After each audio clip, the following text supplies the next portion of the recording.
ഇൻസ്റ്റിറ്റ്യൂട്ട്സിൻ്റെ ഒരു involvement in a students progress എത്രത്തോളം important ആയിട്ടാണ് സാർക്ക് from N I M A perspective തോന്നിയിട്ടുള്ളത്?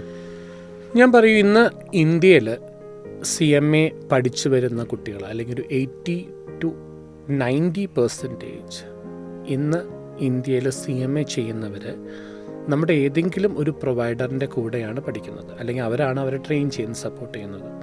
ഞാൻ നേരത്തെ പറഞ്ഞു, ഞാനൊക്കെ ജോയിൻ ചെയ്യുന്ന സമയത്ത് ഒരു 20% താഴെ ഉണ്ടായിരുന്ന ഒരു പെർസെൻറ്റേജ് വളരെ നന്നായിട്ട് ഉയർന്നു വന്നിട്ടുണ്ടെങ്കിൽ അതിന് ഒരു പാരാമീറ്റർ എന്ന് പറയുന്നത് ഞാൻ പറയും, അല്ലെങ്കിൽ ഒരു റീസൺ പറയുന്നത് നമ്മുടെ കോഴ്സ് പ്രൊവൈഡേഴ്സാണ്. അതിൻ്റെ കൂട്ടത്തിൽ ഞാൻ പറയും ഞങ്ങളുടെ അപ്രൂവൽ പ്രോഗ്രാം അതിൻ്റെ ഒരു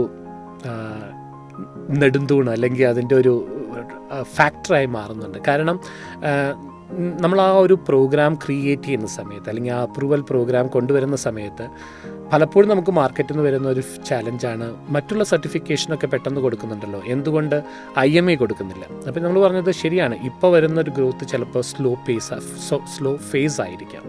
പക്ഷേ ഇൻ എ ലോങ്ങർ റൺ ഒരു ഇൻസ്റ്റിറ്റ്യൂട്ട് അല്ലെങ്കിൽ ഒരു പ്രൊഫഷണൽ സർട്ടിഫിക്കേഷൻ്റെ വാല്യൂ എന്ന് പറയുന്നത് ആ കുട്ടികൾ പാസ്സാവുന്നതാണ്. അപ്പോൾ അവിടെ ഞാൻ പറയും course providers are being a big role.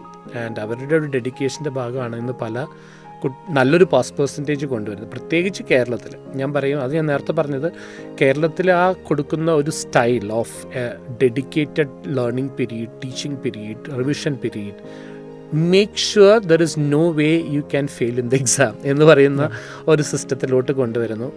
And ഞാൻ പറയും, ഇന്ന് ഇന്ത്യയിൽ പാസ് പെർസെൻറ്റേജ് ഗെയിൻ ചെയ്ത് വരുന്നതിൻ്റെ ഒരു വലിയൊരു കാരണം മറ്റുള്ള എല്ലാ ഇൻസ്റ്റിറ്റ്യൂട്ടും ഉണ്ടെങ്കിലും പ്രത്യേകിച്ച് കേരള മാർക്കറ്റ് അതിന് വലിയൊരു കോൺട്രിബ്യൂഷൻ ചെയ്യുന്നുണ്ട്. പെർഫെക്റ്റ്. അപ്പോൾ നമ്മളെല്ലാവരും പോകുന്നതൊരു റൈറ്റ് പാത്തിലാണ് നമുക്ക് ഉറപ്പാക്കാം.